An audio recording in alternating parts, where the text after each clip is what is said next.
নমস্কার কর্তা, ভালো আছেন? হ্যাঁ নমস্কার, ভালো আছেন? জি। কোথায় গেছিলেন? সকালে দোকান বন্ধ ছিল। মাস্টার বাড়ি। কি যজমানি ছিল? হ্যাঁ, কি কাজ কি?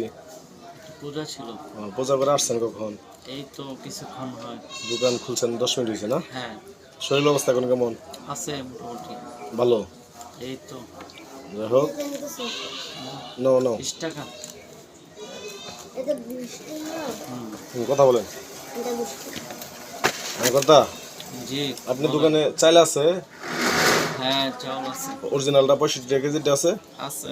আছে আসলে? হ্যাঁ, ক্যাঙ্গারু। না ক্যাঙ্গারো না, আমার লাগবে এই যে শাপলা। শাপলা তো নাই। লেবু কত হালি? লেবু 10 টাকা হলে। 10 টাকা হালি? কিছু কম রাখা যায় না? না, ঠিক আছে।